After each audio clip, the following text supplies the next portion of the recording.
The other kids, they think I'm weird. I don't want to be. If I concentrate hard enough, I can move things. The boys. The boys. After the blood come the boys. Welcome to Now Playing's Carrie retrospective series. Sin never dies. Part of the Now Playing Stephen King movie series. The children are wandering through the wilderness of sin these days, Mrs. Snell. Hosted by Arnie. They're all gonna laugh at you. Stuart. They're all gonna laugh at you. And Jakob. They're all gonna laugh at you. Join us at NowPlayingPodcast.com each week for a new installment of this series, and keep coming back as we continue looking at all the Stephen King-based movies. You'll never forget it. These podcasts contain detailed plot spoilers and harsh language. Why didn't you tell me, Ma? Listener discretion is advised. You ready to dance?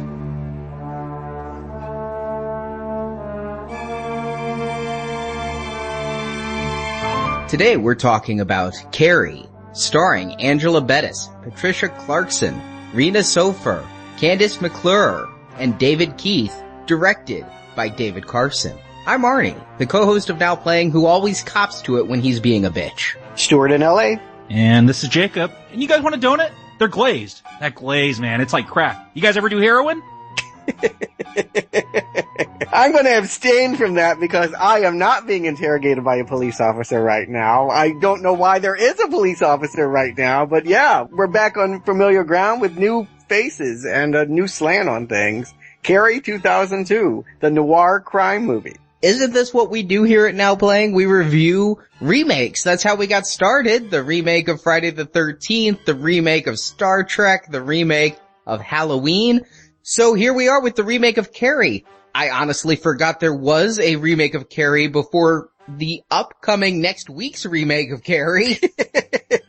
You know what? I wonder how many people wish we had just skipped this and gotten right to it. I don't think that there is any love for Carrie 2002. I don't think there's much awareness of Carrie 2002. It did stream on Netflix for a while, so maybe if you stumbled upon it for free, you took a look, but it was a ratings disaster. It was not turned into a TV series, as this clearly was proposing at the end of this. I think that we've really reached into the depths, much like we did during Marvel and some of those TV movies. I just think that we found something obscure and unloved. Yeah, you know, last week when we talked about The Rage, Carrie 2, I remember the trailers for that. I never saw it, but this Carrie TV film, I have no memory. I never remember seeing a commercial for this thing, hearing about it, reading an article. Totally off the radar for me. And I watched it when it was broadcast on TV the first time.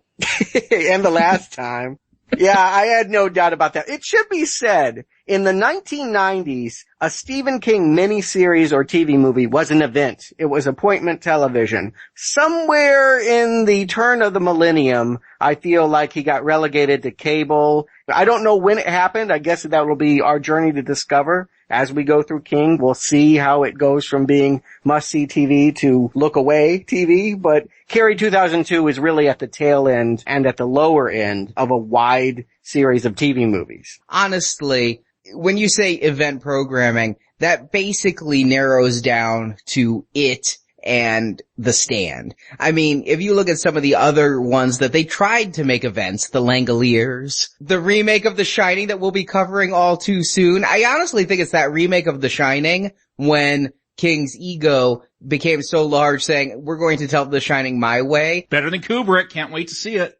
Yeah. They decided that the King brand on TV started to go downhill. The remake of Salem's Lot made for TNT, but 2002 actually had something other than Carrie that got me excited for Carrie, and that was the premiere of the Dead Zone TV series on USA. And being a huge fan of the Dead Zone, and Marjorie had never seen it, we got out the original Christopher Walken film, and I was just loving that movie, and watched the TV series with Anthony Michael Hall, and was really intrigued with the way they took that novel, which was kind of episodic, we'll get to it eventually, and created a weekly TV series that lasted for 6 years. And so when I heard Carrie was coming on as a movie of the week, I was excited. I wanted to see if they could do the same thing to Carrie that they did to the Dead Zone. And so yeah, I was sitting there for the entire 3-hour running time.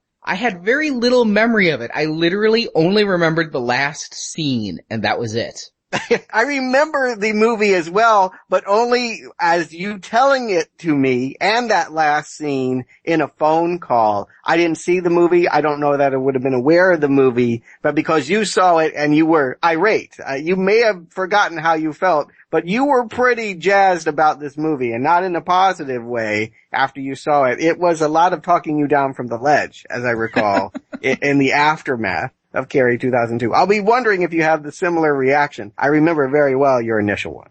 I'll say right off the bat that when I watched it the original time, all I could think about was the De Palma film that this stands in the shadow of. I will be making a concerted effort tonight on this recording to not do that and to try to judge David Carsons' TV film as its own beast. What if there was never a De Palma Carrie and this was the Carrie? I'm gonna try. I think that's wise for all of us. I am striking De Palma. I know. I don't think there's a person on the planet that thinks that this one is going to top what we've seen before. Is it going to work on its own terms? How are they going to tweak what was done before? It's been 26 years, long enough for people not to forget Carrie, but at least to have fuzzier memories of it. How are they going to tweak the material and change our expectations and give us a new experience that's in some way positive? That's my barometer. No, I'm not expecting a classic here. I'm expecting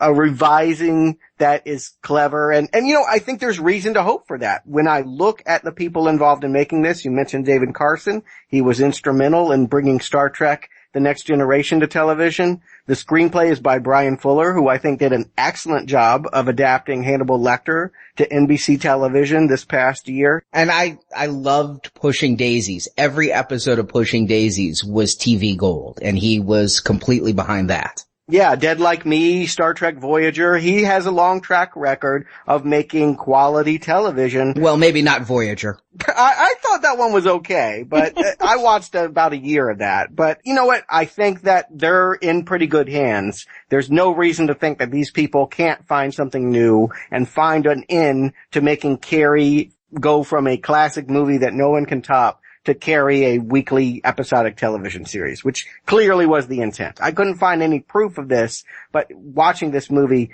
they were set up for a series, right? This is a pilot. Not only is this a TV movie, it's a TV pilot. Not in so much. It's a TV pilot the way some of those Marvel movies were TV pilots. None of the cast was signed to do a TV series. Okay. There was no hard concept ever shared with members of the cast for the TV series. When asked about it, Candace McClure, who plays Sue Snell, said she'd heard something about them being like a Thelma and Louise on the road, and we're going to talk about all of that. But Thelma and Louise. It wasn't firmed up. That said, I'm sure based on the way this is that yes, they were really hoping that something would be clinged on to that could be revived in either a series of TV movies or a weekly series. It didn't happen, but we will talk about all of that. All right. Well, then by necessity, because this is tradition, I will ask you for the plot, although make it short. I think we already know this one. Actually, just in case a listener didn't listen to the Carrie 1976 plot summary, I've cut and pasted it here. I've tweaked a couple of words, but I'm going to be bluntly honest. It was copy, paste, reread, tweak 3 things. Okay. So, second verse, same as the first. Carrie White is a high school introvert. Socially awkward to the extreme with stringy hair, she's often been the target of practical jokes and ridicule. Things are no better in Carrie's home life, where she's berated and abused by her mother Margaret, a religious fanatic who believes almost everything is sinful and has never taught her daughter about human biology and sexuality. This leaves Carrie in an unenviable position when she has her first period while showering after gym class. Her antagonistic classmates are not sympathetic, pelting Carrie with tampons while chanting, period. But this trauma awakens within Carrie her power. She is telekinetic. When enraged, she can move objects with her mind, a power that convinces Margaret that her daughter is possessed by a demon. New insert. When Carrie was a young girl, an abuse by her mother first awoke her power, and their house was besieged by a rain of burning stones. But from that incident until the shower, Carrie's powers had been dormant. Now those powers have returned, and, return to old script, Carrie practices using them in her room, and finally exhibits them to show her mother the balance of power has changed, and Margaret can no longer abuse and berate Carrie. In the school, the balance of power is changing as well, as the girls who teased the bleeding naked girl are given detention. Head bitch Chris refuses to attend detention for her torment of Carrie, and so she's banned from attending prom. But from the shower incident, Carrie's classmate Sue Snell has a falling out with Queen Bitch Chris. Sue finds Carrie interesting, wanting Carrie to have one happy event and thinking of Chris's reaction if Carrie gets to go to prom while Chris doesn't. Sue asks her boyfriend Tommy to take Carrie to prom. Tommy agrees, and after some coercion, Carrie succumbs to Tommy's pestering for the date. Furious, Chris and her boyfriend Billy and a few other students conspire to make prom a night Carrie will never forget by stuffing the ballot box so Carrie is voted prom queen. Then when she is crowned, Chris dumps a bucket of pig's blood on Carrie. Embarrassed for the last time, Carrie goes on a rampage, using her mental powers to kill almost all of her fellow students, with few students escaping. Carrie returns home for comfort from her mother, only for her mother to try to drown the girl in the bathtub. Carrie responds by using her mental powers to crush Margaret's heart, and Carrie drowns as her mother dies, but Sue breaks into Carrie's house and uses CPR to resurrect Carrie. Weeks pass as a police detective investigates the prom massacre, thinking Sue was in on the prank that humiliated Carrie, but Sue is eventually exonerated and the detective never finds out that Carrie White is in fact still alive and being protected by Sue. So Sue and Carrie go on the run from police, driving off to Florida together as credits roll. I'm going to have to take notes on this. I got to do the Psycho remake soon. And yeah, I look forward to hearing that plot next week. I think you're going to be saying it exactly the same way next week. Here we have 3 movies out of this franchise that are nearly identical. I really do think I'm going to be cutting and pasting yet again. I'm hoping that they do something a little bit different with the new theatrical version. I can't really tell, though, based on the early promotional materials. Yeah, there's no reason to think that they're not going to give us the same story again. And that's, I feel for these people. Not only do they have to tell us a story that was already very well told and, in my estimation, very familiar to a wide range of horror movie audiences, if not the general public, but they've got to do it on television, which means censorship, a lesser budget. I feel for anybody in 2002 when TV is still it's not entered its golden era quite yet. This would be seen as a second-rate undertaking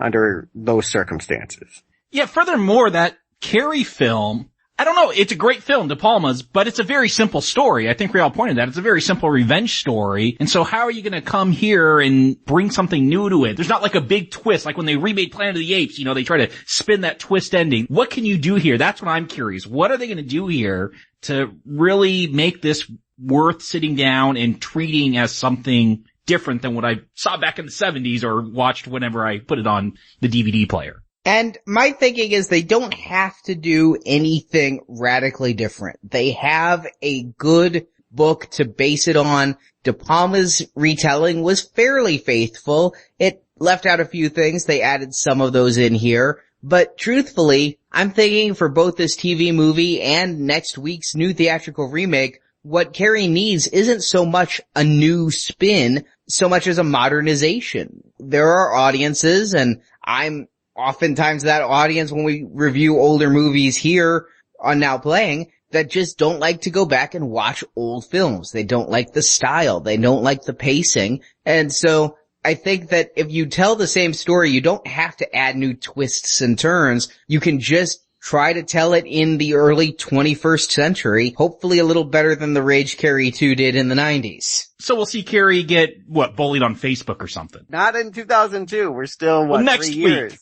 Yeah, next week. But here now, they're kind of caught. I mean, their frame of reference is, as someone literally calls out a Freddie Prinze Jr. movie, She's All That, right? That's what they're thinking about as a template here, that they're trying to do one of those 90s teen high school movies. This is Heathers or Clueless or Cruel Intentions. That's the template here. Freddie Prinze Jr. and that mad dash of movies that I probably all ignored, that I probably don't know a single one of from the late 90s about mean people in high school. We'll find out that there's a whole clique here that at the top of this, the ultras, the ultra pretty, ultra thin, ultra populars are the ones really holding Carrie down. The first time I really felt like everyone hated Carrie White, that she was just a pariah to absolutely everyone. Here, I think that it's the popular kids that hate her, and I think it's the popular kids that get punished. I definitely agree with that. And yeah, compared to both the book and the last version,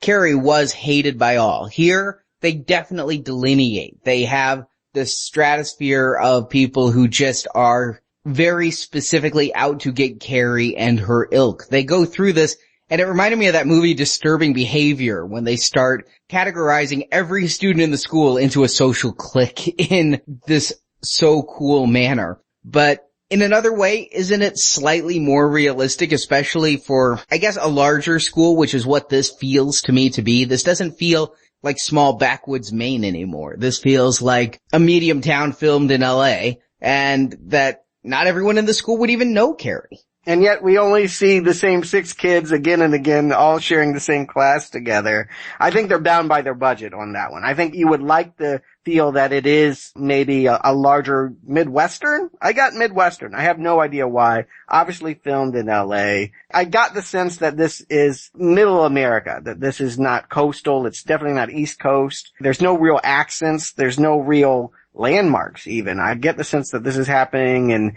any town, USA. Oh, there are definitely references to Maine, though. If you look at, like, the county, I think they're in Cumberland County, they're putting a little bit of signage up to imply Maine. Yeah, I mean, there's a farming community. I think it must not be too big because, again, a central part of this plot are these kids think that the prank should revolve around getting pig's blood. I'm not sure really urban kids, it would ever occur to them to go to a slaughterhouse. You're probably right, because they're bound to King's text, and I think they largely follow it. I have read the novel. I do think that they stick fairly close, but they use many of the same plot points here. I guess maybe this is Maine. I'll go with you. All right. And you mentioned Freddie Prinze Jr. movies. I honestly thought the actor who said that line might have been in one of the Freddie Prinze Jr. movies. For a TV movie, they've got a fairly decent cast of people I know here. Not some from TV and some would be in TV shows later that I know. But overall, I'm pretty impressed with the overall casting of this. I mean, you start off with Agnela Bettis. I only know her from one other movie. It was what she filmed that got her this role, a little horror film called May. Didn't see it, but I know that it has a following and it gets mentioned from time to time. I wouldn't mind seeing it, but I don't know it. Oh, I hope we get to it someday. It's a quirky thing where she plays an outcast, introverted girl, a creepy kind of girl role. I could see why you'd see that and say she should play Carrie, and somebody actually did. Yeah, I think a big part of Carrie is getting the right look. Again, with the rage, I don't know, it's weird to have this goth 90s chick playing Carrie, especially going off that original film where Sissy Spacek had just such a sickly look. I like Agnela Bettis' look here. I'm wondering how Chloë Grace Moretz is going to pull it off next week. She's a good looking gal. I want Carrie to look a little bit off, a little bit creepy. That really sells it. The awkwardness, the outcast. Agnela Bettis here has the right look for Carrie. She walks with an instep. I noticed that she does something when she's going home, almost like she's deformed or something, or she never learned how to walk properly. I don't know, but they try to really sell you with the way she carries herself that she is feeble. I don't know. I think she looks pretty cute. I don't get that she's Sissy Spacek. Oh, I disagree. If anything, she's so weird looking that I wondered if they could pretty her up for the prom the way they did Sissy Spacek. I was really thinking in these early scenes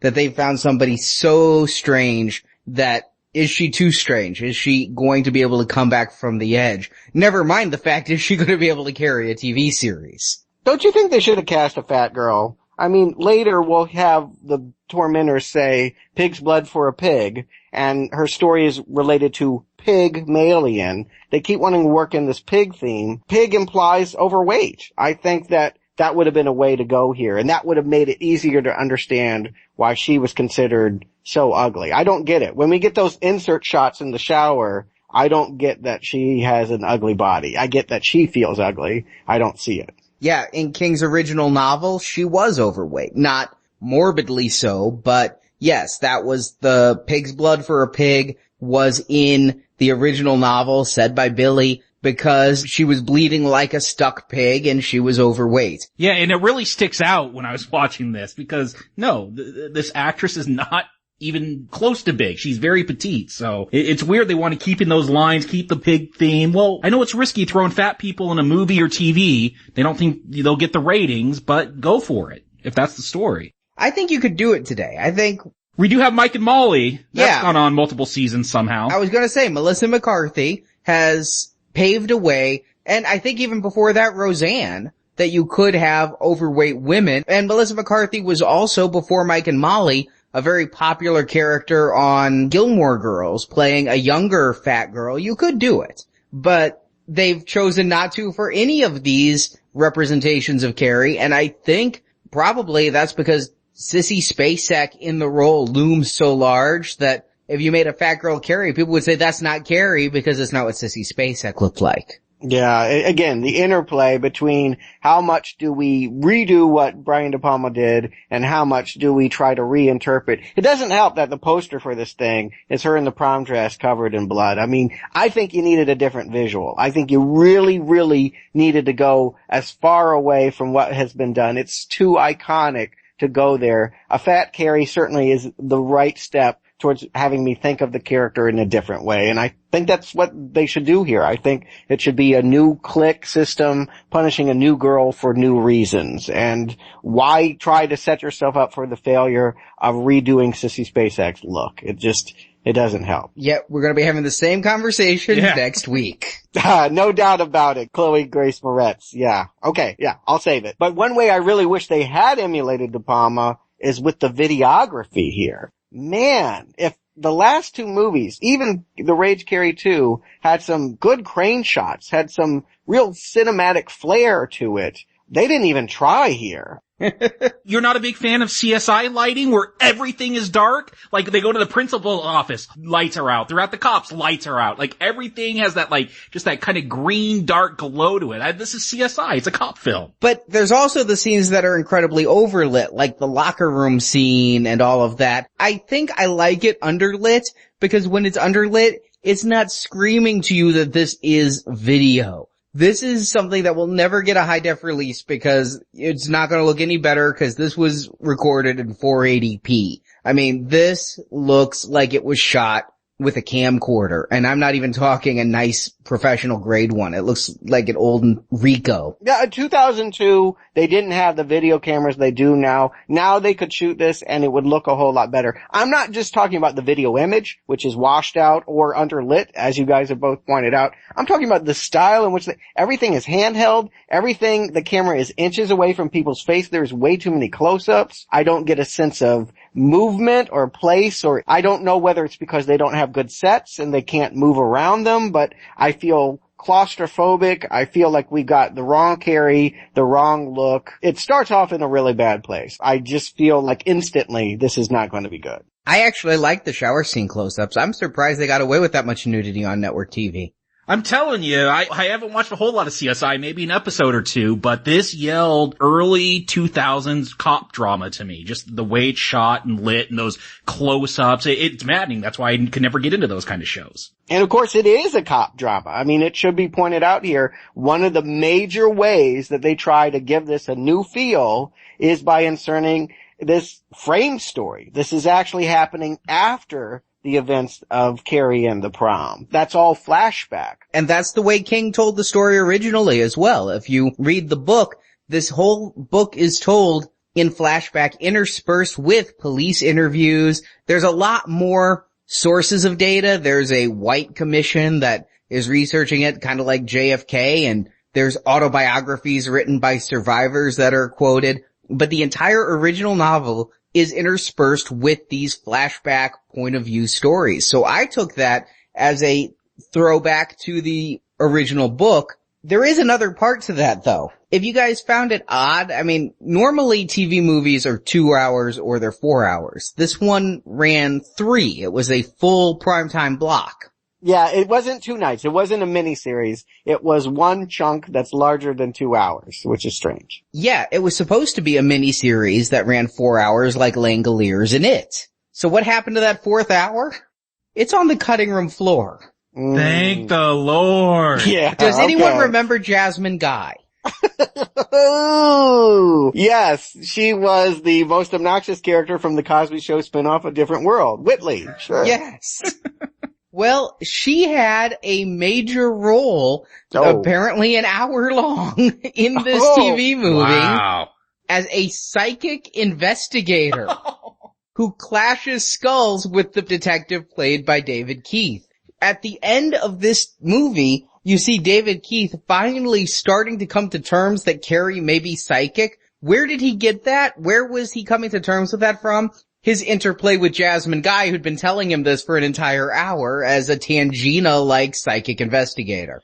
You know what? I had no idea that the original story was told as like this investigation. I thought this is how they were framing it because these cop dramas were popular at the time this came out. I think that's an interesting take, the way King did it. Maybe make this like an X-Files. You got this person with this paranormal ability, something weird happens. I could see that. Make it an X-Files, but don't make it the way they did it. You know, okay, make this a cop investigation, but it is so poorly done the way they do this here. I mean, I was rolling on the ground when we first saw that cop when he starts talking about donuts and heroin. Like, that does not pull me in. That tells me, okay, this is a joke. This is, like, that's not a tough guy cop. It has to be intentionally funny. What is he investigating? This is key to me. What I think maybe, God forbid, Jasmine Guy could have helped elucidate this because, alright, he's putting Sue on the stand. Later he's putting the class president on the stand. He's putting one of the people that went to the pig farm on the stand. Of the 11 survivors, he's getting them all on videotape, trying to get them to explain what the prank was. Does he think that these people burned the school down for doing the prank? Because no matter what they did, okay, let's say all of them are responsible for dumping pig's blood on Carrie. Does he think that somehow the pig's blood got flammable and that burned everything down? Is he trying to pin the arson crime on these people? Because who cares about a stupid prank when 70 kids are dead and a school is burnt to a crisp? I should clarify that 234 kids are dead. Oh. Yeah. It's a huge number. I was paying attention to what the body count was. Yeah. And they say it at the end. Yeah, after trying to count. There wasn't more than 30 extras in that gym, but whatever. Okay, 230. Sure. But at one point, Billy does tell Sue that the prank they're pulling on Carrie is felony assault. And if you look at situations in real life where something goes horribly wrong, if he thinks Carrie started the fire and Carrie's the arsonist, obviously he is looking for Carrie. Carrie is listed as missing, not dead. But in addition, there needs to be some accountability, so if you find the people who pulled the felony assault, at least perhaps some justice could be served. It's never explained. I'm reading into it based on the line that it's felony assault, but I do believe there would be a police inquest. I mean, when 234 people die, the police are not just gonna go, well, shit. Right, no, there would be interviews. There would be testimony taken. He's grilling Sue at the beginning. He thinks she's lying, and she's putting up a front. I mean, she's clearly trying to shut him down. Every time he reads a Carrie poem, and she counters with saying she doesn't like the Last Supper picture. She'd rather dogs playing poker. I mean, there is a back and forth. It is crazy. This dialogue is insane, and I am oftentimes laughing at it. But there is a real combative quality between Sue and this investigator. And even later with the other ones, everyone is, on CSI, and they're trying to come up with their alibi, and they're trying to shoot down the idea that they're involved with this. There should not be any reason to suspect Sue. If they have videotape of the kids as they butchered those pigs, there's no reason to think that Sue was in on this. Well, Sue was Chris's best friend before the shower incident. And so anything Chris was doing, it's likely to think Sue would have been part of. I wish I'd seen that. You know, I feel like that would be something to establish. That Sue was under the thumb of Chris is not clear. It's kind of called out that Sue made Chris a pet project at one point. But that was a lot. Was it? I don't know. I don't necessarily like the Sue character. Sue clearly does make Carrie a pet project in this one. Unlike the last one, and unlike the book, where Sue just has Tommy take Carrie to prom, In this one, Carrie asks what's going on, and Tommy gives a different explanation, which, as we've said before and now playing, in light of any other explanation, we must accept this as the truth. And what Tommy says is Sue finds Carrie interesting, and also it's not just altruism, it's not just making up for it. Sue herself is being a bitch because she wants to see Chris's face when she finds out Carrie is going to prom and Chris is not. I don't get the fact that this is a fight between Sue and Chris. I wish I did. I think it would help. I didn't understand why Sue was doing what she did. Previously, it felt like she was racked with guilt. She was trying to atone for a crime. Here, when we finally get this very glossed over attack after gym class, there was no thrown tampons. There was really the assault. They weren't teasing. I didn't really see Sue doing anything that she needed to feel bad for. She was there chanting with the others. The big thing is that she was always part of that group that made fun of her, and that's why she wants to in some way atone. But what this movie is going to try to set up, which is brand new to this movie, is that Sue and Carrie are going to become besties in all of this. But by the time credits roll, they're BFFs. And the only way that you can get there is by taking it that Carrie is Sue's project, and it is She's All That.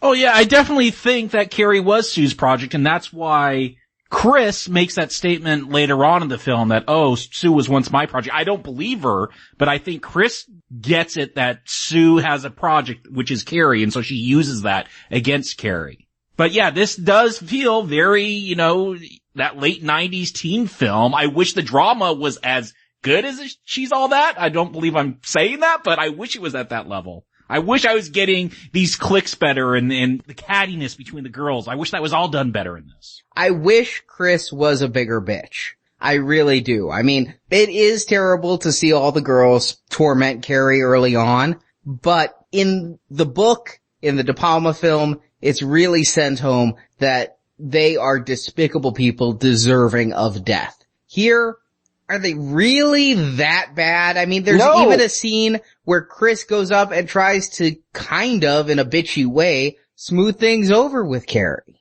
Yeah, she's been expelled for school, and yet somehow she shows up in a room, and I didn't believe that. I felt like she was trying to undermine the friendship that Sue was establishing with Carrie. I wasn't believing that Sue had done the same thing to Chris. I didn't really understand why Sue and Chris weren't getting along. I didn't see any of that. I wish I did. It's not there to me. And I think one of this movie's failings is they're adhering too closely to King's words. There's a scene in this movie in a bowling alley, which is where you get the only interplay really at all in this movie between Sue and Chris, where Chris is like, well, what makes you any better than us? And I mean, the dialogue in this movie is in many cases lifted directly from King's novel. In King's novel, did they have a conversation how they were going to wax their pussies for the prom? No, it was a little updated. But like pig's blood for a pig, that's straight from the novel. And the lines in the bowling alley about what makes you better than us, you were there with us, whatever the exact line is also directly from this book. The problem is, again, I like the names that we have here. Chris is being played by Emily DeRaven, who I would like, not love, but like on Lost. Sue is Candace McClure, who I really liked on Battlestar Galactica. But here, I gotta kind of blame maybe the direction they're given, or that they were just earlier in their careers, because you don't get it. You have to hang on the words. You have to take it on what is said, because what is shown is kind of bland. Yeah, I feel like the opportunity to emphasize the girl meanness, it was much clearer in the original movie. I felt like there was a real hysteria when they attacked her. I don't even feel like the girls knew why they were doing it. They just saw difference and they were like, kill it, shame it, hurt it. And the gym teacher was involved in that. I believe that when the gym teacher got out there and slapped Carrie, it was that she had gotten caught up in the frenzy. It plays all differently here in the beginning. We're getting the exact same characters. We're getting, the exact same lines from King, but the emphasis has entirely changed, and none for the better. I can honestly say not one choice here gives me a better sense or a new dimension to any of these people. Stuart, you're right about the PE teacher. They changed her name for some reason to, what, Miss Desjardins? She's so French. I don't know. Yeah, they did. That's the name from the book.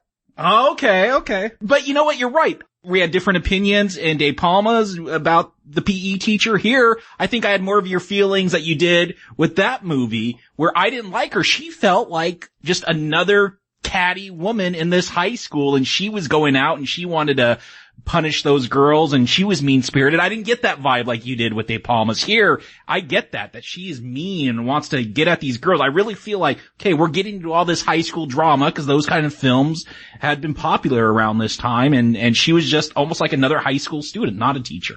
I don't think there's one thing that she expresses that isn't anger. That's what's so crazy. Even when she's trying to help Carrie at prom, she's just like, don't worry about it. High school's horrible. I couldn't wait to leave, and my date was arrested for having a toy gun, and it's just a terrible place. All these people will get old and fat at the high school reunion. It's terrible. I'm like, well, good thing you work at a high school, lady. I mean, I was really waiting for that explanation. I would have rather watched that show, I think that would have been a funnier sitcom, is a woman that hated her high school experience now being forced to teach gym there. That has comedy potential, but here, yeah, no more empathy for this gym teacher. She's screaming that the men that control this school, won't allow her to punish these girls even harder. Well, they at least back her when people threaten lawsuit. I mean, and they have a good case. That dad will sue and win when they prosecute Mrs. D for what she does to Chris. Another scene taken straight from King's prose. And almost line for line, it's a really silly scene, but you believe in it that principal has one-upped this hotshot lawyer. He knows his case law. But it's so different. The first scene, we see him, he doesn't even remember Carrie's name, and he seems totally grossed out by the whole idea of periods. He does not seem to want to get involved. He's very standoffish about it all. That he would risk everything for this first-year gym teacher over, a man who has the power to get his C student daughter into an Ivy League school. I would be afraid of him. I wouldn't worry about the gym teacher at all. And come on, look at some of the things she said. The fact that she's like, I'm going to plug you up I think that she threatened to kill them. And she definitely physically abuses them. We even talked in the original how this is inappropriate, of its time, very dated, not how schools would administer punishment. She has gone above the line, and I think it might have even been interesting if the principal didn't have her back, that if we saw that, there was punishment, that, I don't know, change it up. Couldn't we have it that Chris kind of wins and maybe she gets to hang around? I mean, she comes back to school anyway. Even though she's expelled, I feel like she keeps walking into the gym, keeps walking in and out. I'm not sure she gets expelled. She's banned from prom and given a 3-day suspension. Yeah, well, I don't know when those 3 days are. Oh, come on, they have the 5 days before prom, 4 days before prom countdown, and it feels like they just kind of stopped doing that after a while. Like, they forgot to use those cue cards. Maybe one of those cue cards was over a Jasmine Guy scene. That might be why. You said that you didn't think any of the additions helped. What about the backstory that De Palma tried to film and just couldn't get the effects right of the meteors falling from the sky? There's no way in 1976 those effects would have looked worse than what they did in 2002.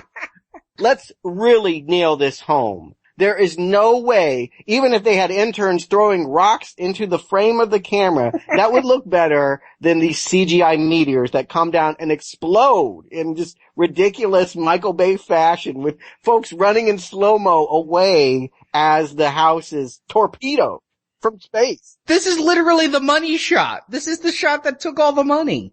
Oh my God. There's no money here. Then they had no money to begin with. Because, no, it shouldn't be seen, not because it wouldn't have added anything, but it doesn't even feel like it's coming from Carrie. It just feels like all of a sudden we're in Armageddon or something here. That's like an entirely different movie. I don't get the sense that Carrie brings those rocks down. It really is just an embarrassing disaster movie aside. I didn't understand why the rocks were on fire. I mean, was she pulling them down from space? And exploding. This is like Space Invaders here. Yeah. If in the book it's just rocks and you could believe that her power reached out and called rocks from a quarry or a road nearby, here it's like she's calling down, Michael Bay's Armageddon asteroid here. One of the things I liked, which I guess this isn't King's vision, it was De Palma's vision, or because they didn't have the money for the effects. I like that Carrie's powers, they manifested when puberty finally hit her at 17. This scene here, we flash back, she's a young girl, she's watching a neighbor sunbathe and talking about tits. She doesn't know what boobs are. And so she's like asking this neighbor about her boobs. I kind of like this because, you know, it gives us more of that backstory, how crazy her mom really is and how this repressed sexuality. Regardless of these effects, how awful they are, I just don't like that they're still tying her powers just to this girl. I would have liked some continuity there where it was really about puberty and not just she always had these powers. I wanted to see something that would bring them on, not just she got mad because her mom yelled at her for talking about boobs. Yeah, and I think that, again, it's from King, and I think that what it was is it's something that she was given genetically, but like her breasts, it grew with puberty. But you mentioned the mother, and this is truly, truly where I felt the TV medium hurt this movie. Because in the book, in De Palma's film, Margaret White is the villain of the story, right? You've got Chris and Billy and their pig's blood plan, but it's Margaret who's throwing her daughter, dragging her by her hair, throwing her in a closet and locking her there for days, and in the book forcing her to shit in a corner. I mean, here, yeah, there's a closet and it looks a little bad, but it looks Harry Potter closet bad, you know? It's not the worst closet in all of the world to be closed in. The religious iconography is also not very scary. I'm pretty convinced that the Jesus at the foyer has the Rachel haircut. You know, the Jennifer Aniston do? Look at that thing. When she walks in, I'm like, it's wearing the Rachel. No, that Jesus or whatever it was, Saint Sebastian. No, it's Jesus in this one. Yeah, but I'm saying in the original, that thing was creepy. That thing creeped you out. You can't use the excuse of budget. They had no vision. No, I'm not saying a TV budget. I'm saying that would be considered inappropriate content to have on TV. Something that was too damning of religion or something that was too progressive. I don't know. Margaret White is so over the top. I think you could have got away with it. I don't think in 2002, I don't know, the Pope had his finger on the button would be able to censor it. I wrote down, Margaret White is a non-entity in this film. Like, she has no presence. Why is Carrie weird? Well, because I saw De Palma's film, and that's why I know she's weird in this film. I don't really get the sense of it. Yes, there's that nice little closet she goes into, but there is not that horror of this abusive mother that is holding her daughter back. You kind of get that here. It just doesn't sell it though. And I think that's important for this story. Why is Carrie the way she is? Well, it's not her fault. She's doing the best she can, but she's got this horrible albatross around her neck, just bringing her down, never letting her succeed. I'm not going to blame the actress on that because, Arnie, you cited this cast. I didn't know anybody in this cast except Patricia Clarkson. She's great. I've seen her in many indie films. She's a phenomenal actress. I think she made the choice to do the opposite of Piper Laurie. I think she realized she couldn't go bigger, and so she played low-key. You know, it's understated. All of her anger, it never reaches above a stern whisper. There's no yelling. There's no dramatics and theatrics. All of that was scrapped. And, you know, I applaud that for going a different route. But she never gets a moment here until she's trying to kill her daughter. You're right. You do not get the sense that Patricia Clarkson is any real threat to her. That you don't even get the sense that she could stop her from going to prom if she wanted to. I don't think Quiet worked though. I know that it can be hard when you're in the shadow of such a iconic performance to try to do something different. But here, I think it's a twofold problem. First, Carrie becomes too powerful too quickly. In the book, it's not until nearly prom that she's able to exert her power with her mother. Here, it's like an hour into this 3-hour movie and she's moving tables and blocking doorways and like, I rule the roost now. She's rebelling from the get-go. I don't even feel there's a turn later. When she's thrown in the closet, she opens up the secret compartment and starts reading fashion magazines. This girl never once obeys her mother. And I think that's a modernization. I think that it's harder to sell us a character who is so cowed by her mother in this day and age when she'd go to school and by nature be forced to be exposed to the internet. You know, she looks up telekinesis on the internet in this one instead of the card catalog. And she just would be a little more worldly if she's in a public school. I mean, they make a comment about being homeschooled. And yeah, I think in real life, if there was a Carrie today, that's what she'd be. Well, we'll find out next week. I do love that Margaret White, she's like, the internet? So enraged that her daughter would use such a thing. You know what? If they ever remake Mommy Dearest, I don't want to see that role toned down. I think there's a good way to play a role sometimes where you don't really vary here. And Margaret White, I want to see her over the top.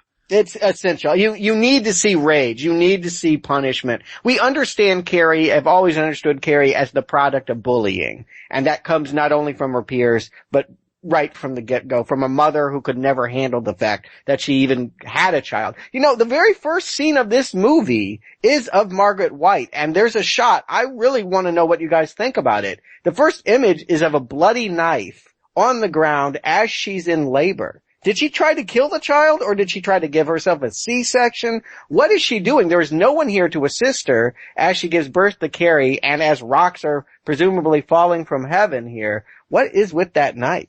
The only thing I could take from it is that it was in King's book that Margaret White tried to kill the baby right at birth. So I think here, I would not have gotten it from this movie. I only get it because I read the book that, yeah, she's trying to kill the baby and the baby is bringing the rain of stones at birth just instinctively to save its own life.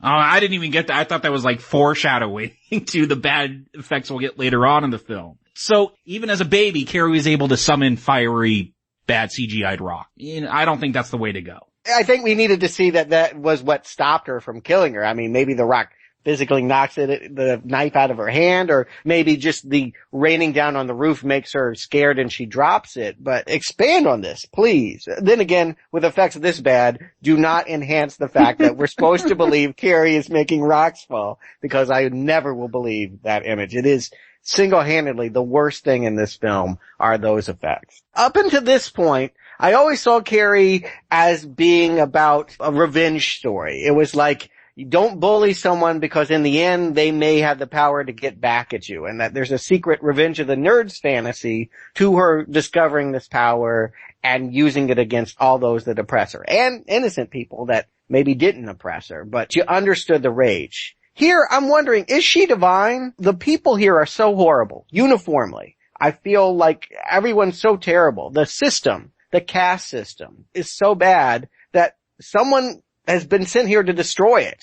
Maybe she is satanic, or maybe she is God's chosen one here. I feel like this Carrie is sent to destroy the high school system. It's not about the fact that she's made that way by her environment. It almost seems like a destiny to destroy these people. Great. If you want to do a satire of high school cliques and overthrowing that system, go for it. I think Carrie's a great vehicle to do that. I don't get it in this film, though. I don't either. When you say overthrow cliques, I do go back to think of Heathers and things like that. I don't see it here. I see this as a revenge film. Or, honestly, at times, yeah, I see it as She's All That with a twist ending. Pygmalion, My Fair Lady, yeah. I'm gonna say there's one thing this movie did a little bit better than the De Palma version. Oh? I'm gonna put out a big gambit there. Yes, I'm really curious to hear what you're about to say next. I think Tommy is better. What? Oh, I can't go with you there. I like Himbo Tommy in that 76 film, you know. William Catt was so funny. I totally related to him. I actually thought that William Catt was a little bit bland, a little bit of a poor actor in that first one. I kind of like this Tommy, who actually feels like a person who's kind of going through with this in his own kind of good-natured way. The fact that he's ready to kick some ass when the pig's blood comes down. The fact that he's gonna stand up for himself and he's not going to let the fact that he's dating this outcast hurt his social status. He's so cool that he's gonna stand up to all of it. And he, again, I think is the one who's honest with Carrie. He defends Carrie from the beginning. I mean, she's sent away. They're teaching evolution. She's sent to the library. He's there too. I don't know why. A few bullies are there, and he throws a book at them. Literally, he throws the book at them and bloodies their nose because he's implying that Carrie has a crush on him. I get the sense right from the get-go that he's got a weak spot for her. I think that plays weaker. I like the idea of more that Sue really badgered him into something that he's ashamed of. I think that's more true. I think that if indeed she was this pariah, if she was quote unquote a Plath, I guess that's a reference to Sylvia Plath, but if she's a Plath, then he would not be proud to defend dating a Plath. Yeah, this seems, again, like cheating with the writing, with the character. It's just, oh, he's the one guy in the jock clique. He's the one guy in any clique that's not going to go along with the peer pressure. He's going to stand up for the little guy and go against those bullies. Like, but why? Why is he so different than everyone else in this school that's just going to go along with the peer pressure? If that's his story, then tell me that story.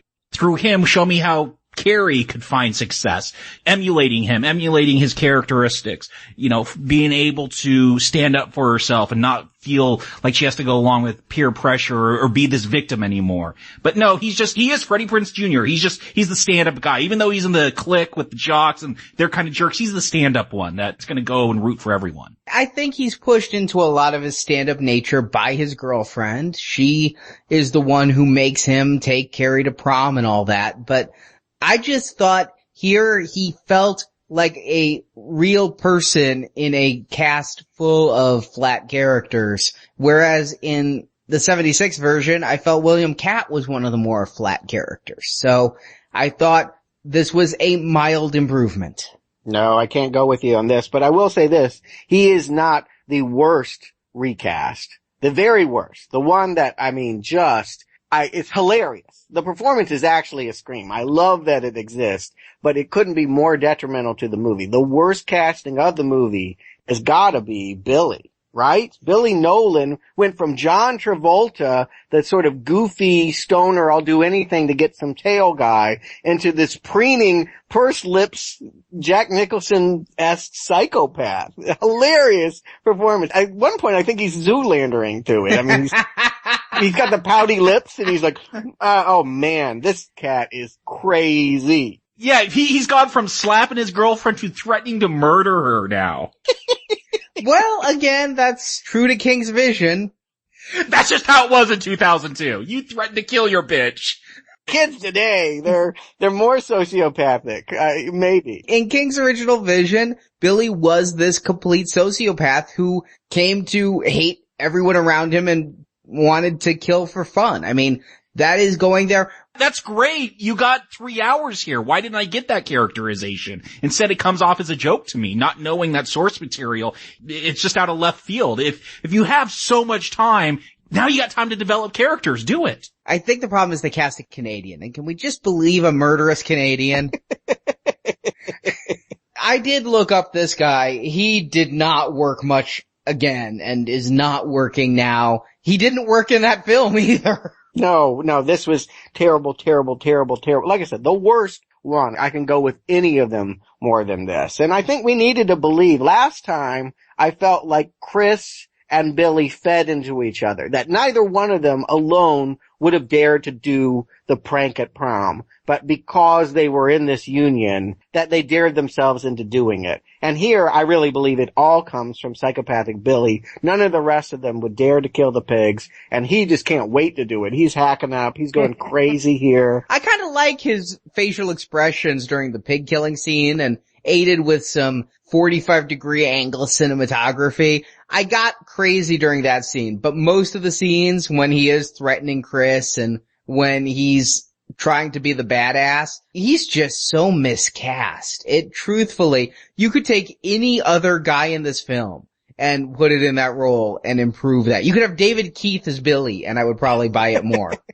No, indeed. An older man or something. Yeah, I needed to believe that Chris saw something in him that excited her here. He has no sexual energy at all. He is complete asocial rage, and it's not charming in any way. He's not a bad boy. He is a psychopath, and there's a distinction here that I can't go along with. And ironically, King himself, even though he prefers his book to De Palma's movie, said the one thing De Palma improved on was the way Travolta played Billy. And here they take away the one thing King wished he'd done in his book.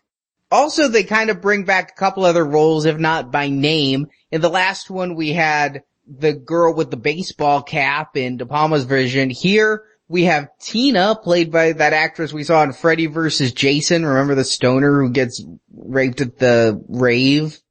No, and I don't want to either. We reviewed that movie twice! And she made no impression, clearly. You're talking about PJ Souls, who was in Halloween. I remember, yes, this original character. I'm telling you, this cast of newbies, I didn't know who they were, and I don't want to. Oh, this girl has a very distinctive look that I didn't even have to look her up. I immediately knew who she was. And likewise, there's also kind of the good girl who, like, when they get to prom, is the one who's telling Carrie how good her ass looks in a slightly gay way. Oh, that sure did not play well. I mean, yes, it would be one thing if Carrie gets there and she finds she's accepted, but someone going, that ass! I mean, that does not have the same impact. She almost started bouncing the dimes.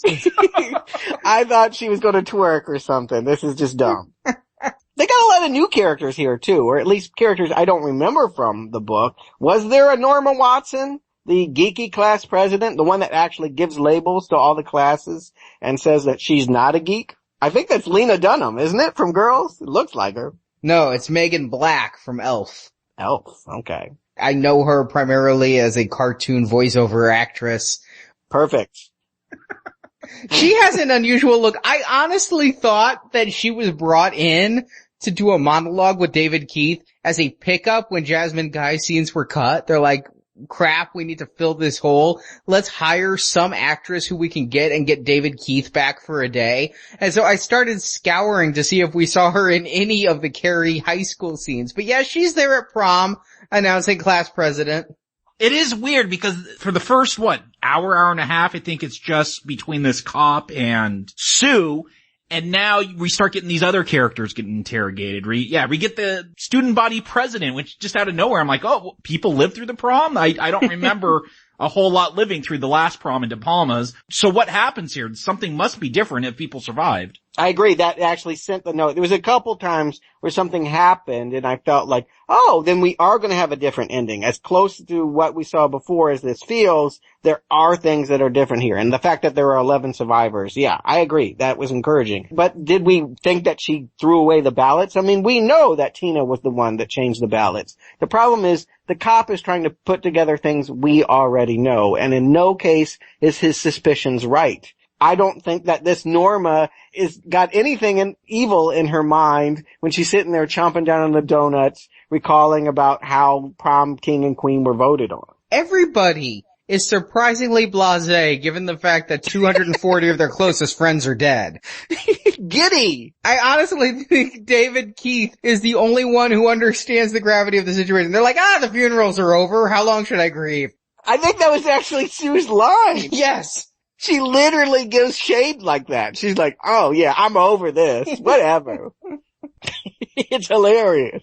And then there's that other new character, the one that's sort of an accomplice, but not really, that was too fat to go to prom, Jackie Talbot. Is that why he wasn't at the prom? I don't know. Yeah, they had him in the last movie too. He was the one who's like, I want to work on the prom committee. I want to do the ballots. Okay, yeah, he was there then. He died in the gymnasium with everyone else, whereas here they have him as a survivor who gets to talk to the cop. Yeah, they kind of make him accessory to all of it. He doesn't do anything. He goes to the pig farm, but he won't either slaughter the pig or even slit the dead pig's throat. He just stands there looking horrified, and he doesn't get to go to prom.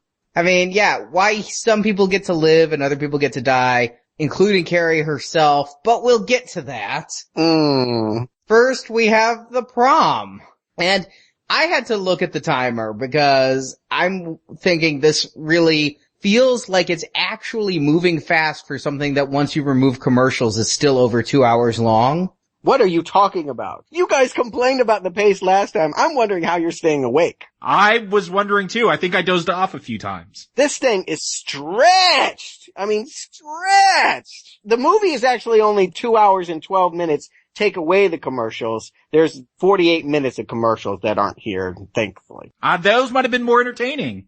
And of that 2 hours and 13 minutes, it's 1 hour and 10 when she starts going to prom. I'm like, how in the hell are they going to make prom an hour? And I had the opposite reaction. Once she got to prom, I'm like, there's 40 more minutes of this thing? Oh my God, help me. Well, no, I think we had the same reaction, just you were looking at the movie as half full, I was looking at it as half empty.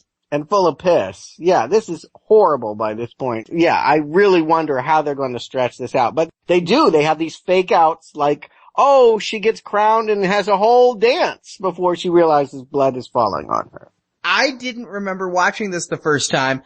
I honestly wondered what they would do with the blood scene. I saw the DVD cover as I'm putting this in. I know she's covered in blood. Right. But I'm wondering, do they have to bring the bucket down and throw it on her like she's wearing fur on a red carpet? What are they going to do?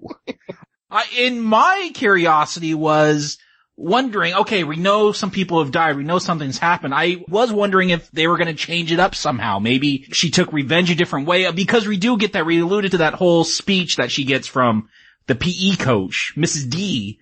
You know, hey, they're all going to be fat and 40. You know what? I'm like, that is the right message. Like with a kid like this that's troubled, that is the right message. They're going to be miserable in 20 years and none of this is going to matter. And I'm like, I wanted Carrie to take that message to heart. As grumpy as this teacher was, I'm like, yeah, listen to her. I wish that felt loving though. She then proceeded to tell Tommy she was going to have him expelled if he didn't slow dance with her.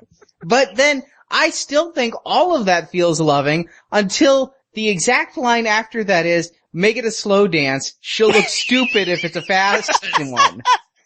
That's what I'm saying. I have Stuart's opinion of this teacher this time. She did not care about Carrie. She just hated the other girls. And she used Carrie. Maybe that's what the theme is here. Everyone is using all the other girls. Carrie is just the device by which you can use as a weapon to hurt the other females. It's really catty. I think she's, it's 2002. She's missing her calling. Leave the high school. Go waterboard somebody. I mean, I really think that they could have used her in the FBI or something. Yeah, I couldn't decide if she was trying to be altruistic. This is a character that in King's book, the previous movie, this movie, I never quite get a bead on the motivations for, but at least in the last one, the prom scenes felt a little bit more authentic. And here, yeah, I agree with you, Jacob. I wish that message was getting through to Carrie, because truthfully, I think we've all lived through it. High school really doesn't fucking matter once you're out of it. It's so hard for a high school student to believe that, but it truthfully is the case. Nothing matters less,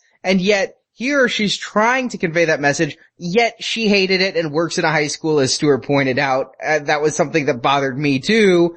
It's like, did she go back to high school just to tell the students, hey, what you're doing is full of shit? Yes. And does Carrie have a bright future, or is this it? I always got the sense that prom was the one moment of grace before she would fade back into nothing. Let's face it, if they didn't pull this prank, what would happen to her? Would she go model that ass down the catwalk? I mean, are we really to think that she was going to turn it all around and have a career or something? You're so cynical, Stuart. Well, I'm asking, it's a question. You really felt like there was hope for Carrie? I did. In every incarnation of this, I felt that because of her power, Carrie was growing and blossoming. It's the ugly duckling thing. Even though I still don't think this swan was too pretty on the catwalk here in this version, all three versions are about how she is coming out of her shell. She will not go back into that shell once she realizes she can move shit with her mind.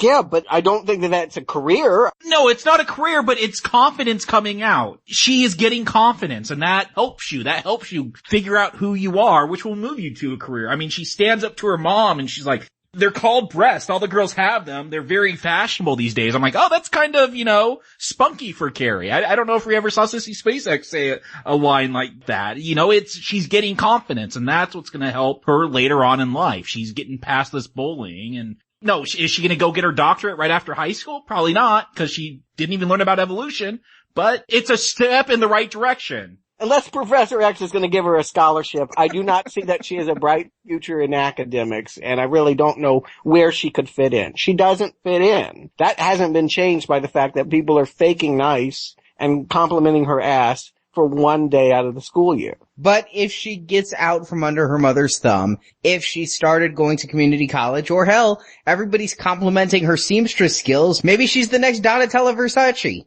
who knows? The question isn't, will she go to work at Domino's Pizza after high school? The question was, do we think she will make something of herself? And yes, I believe the personal growth shown in all three mediums we've seen this story so far tell us that she is becoming a strong woman, and she would have at the very least a normal life, if not an extraordinary one, after this prom. Even if this prom is the highlight of her life, the way Miss D says it is for so many of the girls there. She would still have a better life going forward than she's ever had before, were it not for Chris and her one bucket of blood. But that dream sequence where they do go out and dance, it really pissed me off. It really pissed me off because it does not service the story. It is a direct manipulation of the audience external to the narrative. The only expectation being screwed with is us going, what? No blood? That and the fact that they have to fill up 3 hours of time. I mean, how many times did they cut away to commercial? And it's really obvious when they have commercial breaks here. Yeah, this is one of them. They are just trying to add the extra minute. It's a really long scene. I feel like it goes on forever. And since we know that she's going to end up with blood on her, it just feels like, who is this for? It really was making me wonder how the blood was going to come. When they reveal it's a dream sequence and not after the dance, they have to go back up on stage. I'm pissed. I've been pissed a lot earlier. I'll give the movie one compliment though. I would love to hear it. Yeah, a slight one, but it was kind of a nice touch that she shut her eyes so tight that when she opened them, there was no blood on them. I thought that was a good makeup choice. It showed how she must have shut it all out as she was being doused, and I don't know, it gave her a different look with blood on her than Sissy Spacek had. I thought that worked. But then what didn't work immediately after is how they gave her a tunnel vision. In the De Palma version, she had like fly vision where she saw everything in a kaleidoscope. And so now they're like, well, we have to have a special vision effect right now. They didn't replicate the spinning camera moves. Why do they gotta go there? Yeah. But then we do get a reminder that telekinesis is really cheap to do on television. Just shake the camera and make them think it's an earthquake. They were doing this back in Star Trek in the 60s. Yeah. Although I will say some of the fire effects worked. It didn't look completely terrible. There were times where I actually thought there might have been flames on set, but there weren't, right? This was all CGI, right? No, there were, I'm sure, flames on set. I can tell the real fire from the fake fire. When Carrie's walking away from the school and there's a CGI fire behind her, yeah, that's all fake. But I'm sure there were some fire bars 10, 20 feet away from the actress that were some forced perspective. The funny thing was, again, I'm wondering, okay, there's people that survive this. They're wondering where Carrie is. What's the twist here? What are they going to do different? And the sprinklers turn on. I'm like, a modern day fire code is going to save a lot of these students. No, that's not where it goes. It ends up killing a lot of them. Arnie, I've got a real Final Destination vibe with this. You know, the water's leaking and then there's the electricity. It just, you know, and in those films, I felt they were trying to be intentionally funny. Here, I'm laughing. I don't think that's what they were going for, though. I mean, the way that they're climbing the gym ropes, no one could ever climb those ropes in gym. The jocks can, but it won't save them. You know, but Mrs. D, she gets out of there too, with the class president. Somehow they figure out to go into the ducks. Yeah, the electrocution, I was wondering, because again, I had this meta-knowledge of the last scene, but it was all I remembered. I wondered if only like 2 or 3 people would die. Because how do you make Carrie a character that we want to see escape if she's going to commit mass murder? When King made that choice with the character, Carrie only had one satisfying end, and that is her own death as a result of all the deaths she's caused. So knowing she's going to live, I was wondering, Tina's boyfriend who laughs only get his arm broken, and maybe it's only Chris and Billy who die, maybe Tommy because the bucket fell on his head. We don't know if that killed him or not, but it wouldn't be at Carrie's hands.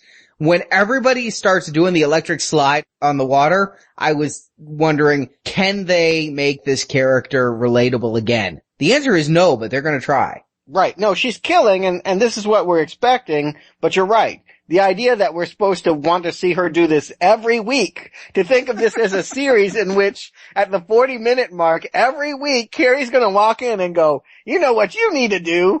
Die! It's a little more drastic than Hulk. I mean, I do feel like on one level, it's an incredible Hulk move. I'm angry, and when I get angry, you won't like me. And we were fine with that with Bill Bixby for 5 years. I'm not wanting to see that every week. I'm wanting to see it here. I'm wanting to see these people die. It's pretty much exactly as it was before. They even add scenes. There was a scene in the book they throw in here. After she gets out, she goes to a gas station and keeps going. She burns through the whole town. Yeah, you know what? If this is gonna be a weekly thing, you go with the Hulk. You go with an anti-hero. Is she gonna kill people? Sure, but they're gonna be bad people. That's how you would have to set this up. She would just have to kill, Chris and Billy, those bad kids. And I think you'd have to make them a lot more awful than they are here if you want me to go and root for her and tune into her adventures every week. You said Hulk, and that was very much on my mind as I'm watching this. And in the pilot of the Hulk, which you can hear our review of in the archives of NowPlayingPodcast.com, at the end of that, the Hulk and David are on the run for murder, but it's very clear it's a murder they didn't commit. Jacob, you said have the Hulk kill bad people. The Hulk never kills anyone. He is wanted for a murder he didn't commit. When Mr. McGee starts an office fire, David's lab partner is killed, and since David's on the run, they think David himself is killed. They think the Hulk did 2 murders. Hulk never kills anyone. Carrie kills 234 people. Obviously, you remember a whole lot more about Bill Bixby than I do. Da-da-da-da. I think in 2002, you could go with a Punisher type character. Someone that does kill as long as they're bad people. We'd be willing to accept that. Yeah, the Hulk back in the 70s, he was framed. He was the fugitive, it wasn't really him. But I think we could have gone with that in 2002. Set up some awful kids and kill them. Okay, I'll go with that. I don't think you could go with kids who pull bad pranks deserve death on television. No, and I did say you need to make them a lot worse. I did say that. Okay.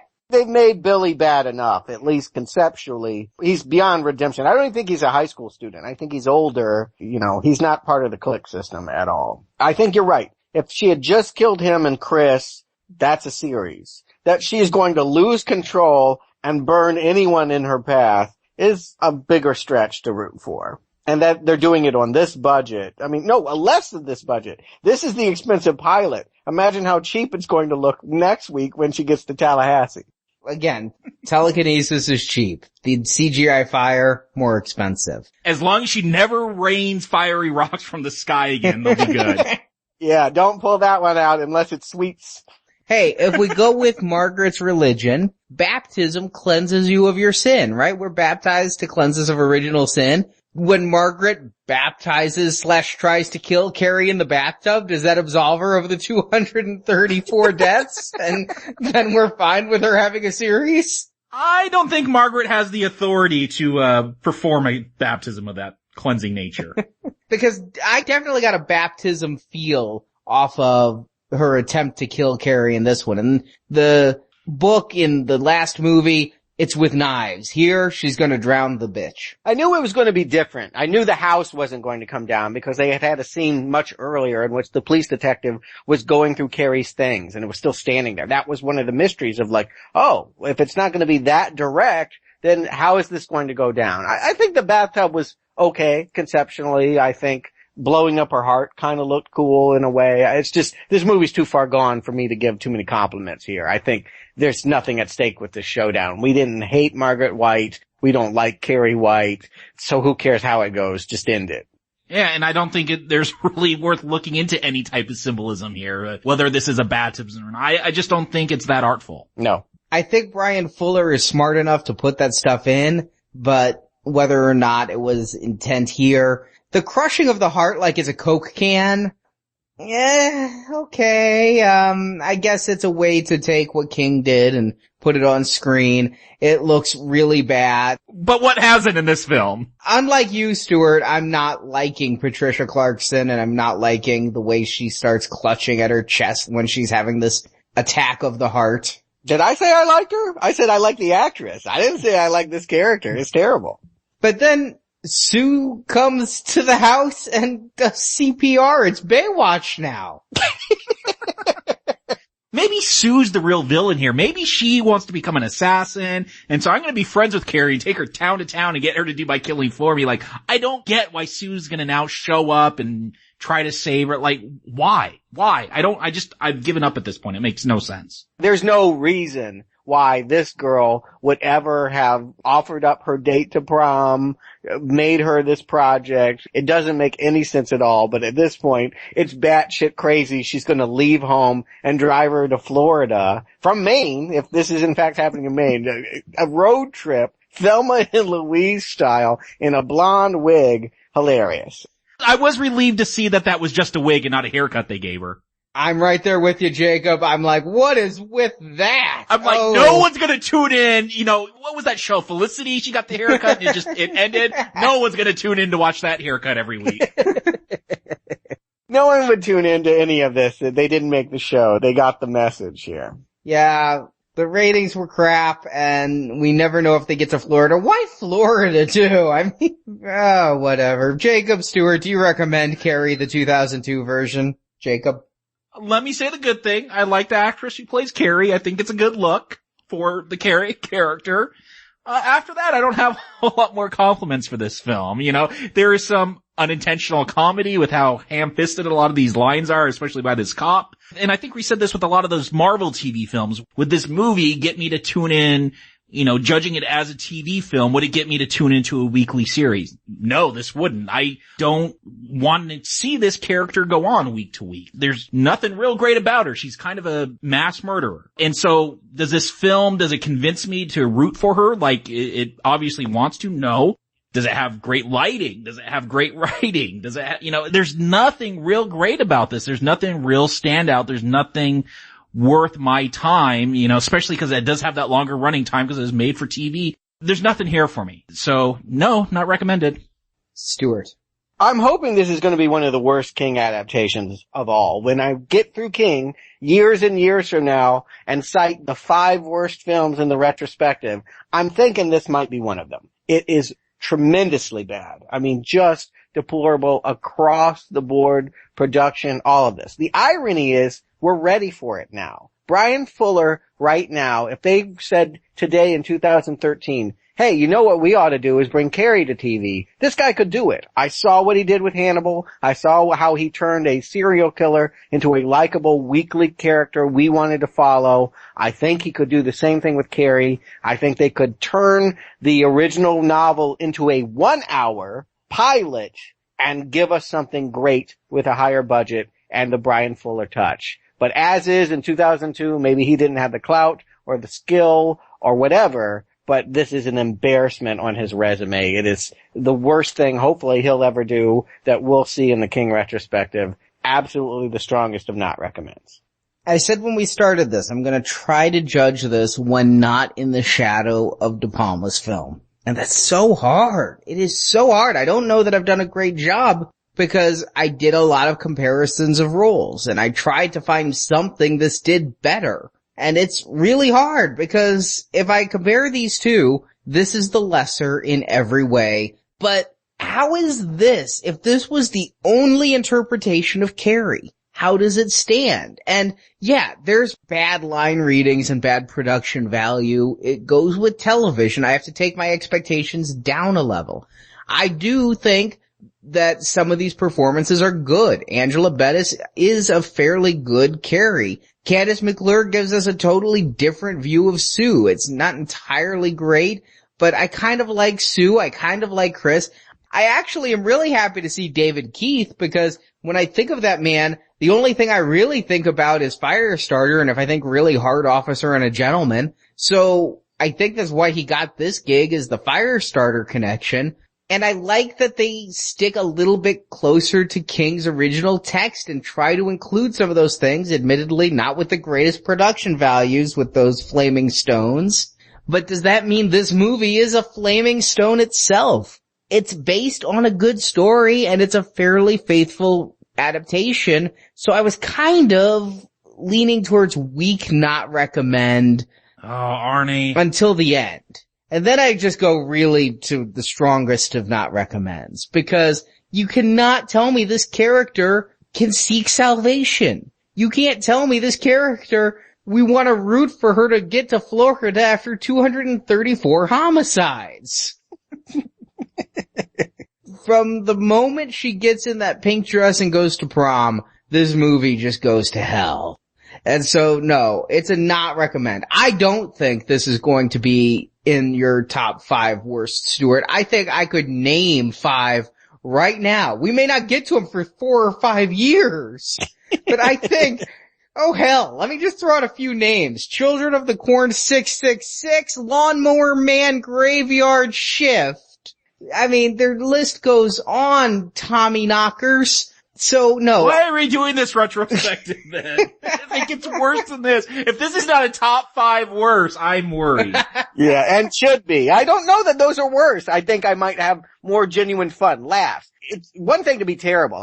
No doubt there are going to be stupider movies. But this wasn't even fun to watch. I didn't even enjoy laughing at it, aside from the occasional bad line of dialogue. This really was no fun at all. It was an endurance test to get through this. Well, I didn't have it as an endurance test. I just didn't have a good time. So, no, not recommend. But I will say this was an interesting experiment because 3 days after this recording is released, I'm going to go see another 21st century vision of Carrie. And now I realize how hard that's going to be and what a bar is set by De Palma's original to overcome, and how, God, dare I say it, based on the trailer, I think this version did some things better than I'm seeing in the 2013 version. I mean, here at least the blood was red. It looks like they made the blood black in the upcoming one. I will not speculate any more than the fact that I would say this. When I look at the credentials of the people that made this, I am pleased. Julianne Moore, Chloë Moretz, Kimberly Pierce directing, all of these people have done good work. When I look at the images in that trailer, there's nothing to inspire me. So I'm just going to close my eyes very tightly as this Carrie did when they dumped the blood on her. Whatever's coming down on me when I go into the theater, I am just going to try and accept the images as they are and hope that there's more to this than the trailers have sold. The trailers have not told me there's any reason to hope for something new. We'll find out how they did it, and is the blood truly black, or is that just done for the Green Band trailer next week? But this Friday, we're gonna definitely have some red blood as we continue to discuss Psycho. And TV movies, because Anthony Perkins, for his closeout, Psycho 4: The Beginning, had to do Showtime.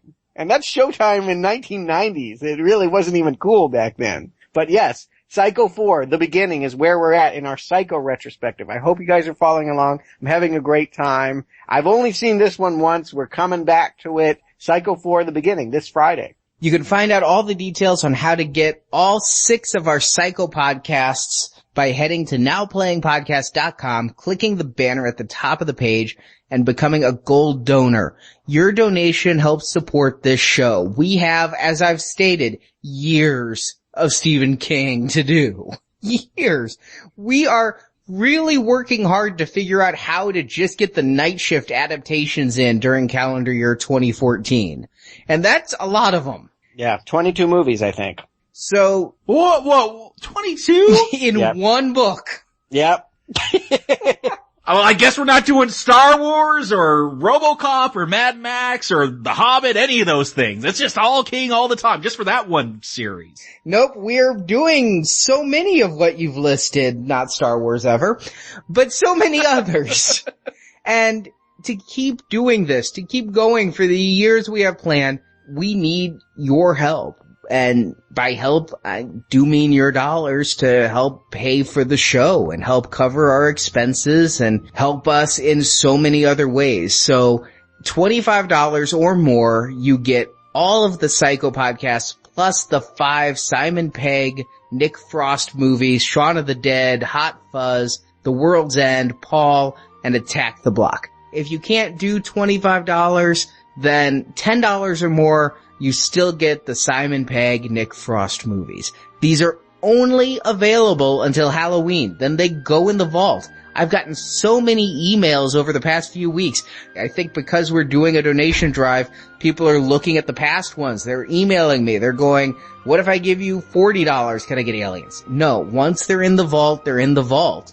And once these go in the vault, we have no plans to re-release these podcasts. So please, if you can, donate by October 31st. And thank you for your support.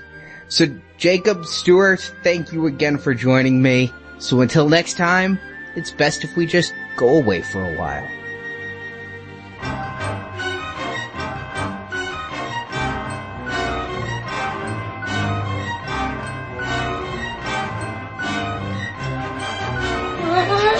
Mama's there.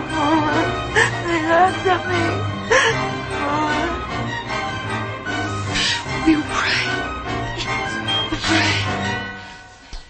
For the last time, we'll pray. Thank you for listening to this episode of Now Playing, and we hope you've enjoyed the show. I liked it. I liked it. Now that you've heard the movie review, head to booksandnachos.com to hear reviews and analysis of the original Stephen King Carrie novel. I read about him on the internet. The internet. And come to NowPlayingPodcast.com each week for another movie review podcast in the Stephen King Movie Retrospective Series. This is so far from over. It's not even in the same area code as over. You can also find more reviews in our archive section. Beautiful. We have full retrospective reviews of film series including A Nightmare on Elm Street, Saw, Friday the 13th, the Avenger films, Star Trek, and more. Find hundreds of movie review podcasts at NowPlayingPodcast.com. What's your favorite scary movie? Support from listeners like you help keep Now Playing operating. You can find a link to donate using PayPal at the bottom of our website, NowPlayingPodcast.com. Thank you for your support. I'd like your vote. You can also help out Now Playing by leaving us a 5-star review on iTunes. A link to Now Playing's iTunes listing can be found at NowPlayingPodcast.com. To the devil with false modesty. The devil. Now Playing's Carrie retrospective series is edited by Heath and Arnie. But you gotta cut it. No way. Don't tell me no way. You're doing it. Why are you still talking? Just do it. You're doing it. Now Playing credit narration by Brock. Maybe you should do an accent. No, don't do an accent. That's dumb. The Carrie films are the property of their copyright holders, and no infringement is intended. Mama, that's not even in the Bible. It doesn't say that anywhere. The opinions expressed on Now Playing are those of the individual hosts and may not reflect the opinion of Venganza Media Incorporated. Did any of you ever stop to think that Carrie White has feelings? Do any of you ever stop to think? Now Playing is a Venganza Media production, copyright 2013, all rights reserved. Thank you, Mama.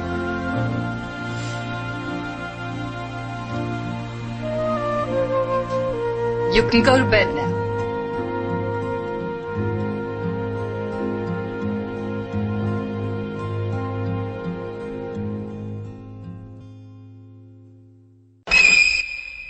And believes something is seriously wrong with her. Her antagonistic. Yes. They don't not know what to believe in God.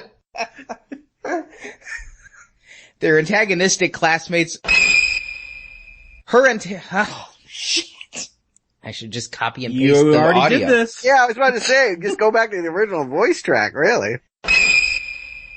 Carrie succumbs to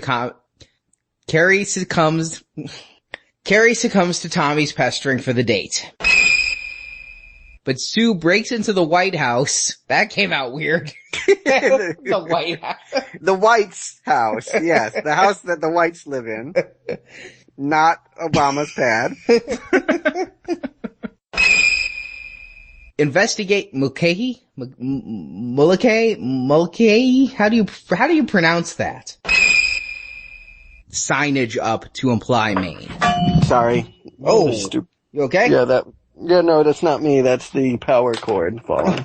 I thought something hit you. I know. No. Boom mic fell. I had a great idea. Ba-ding! You say that she's big in indie movies. I don't really know her from that. Primarily, I know her from being on like soap operas and other television stuff. You know her from soap operas?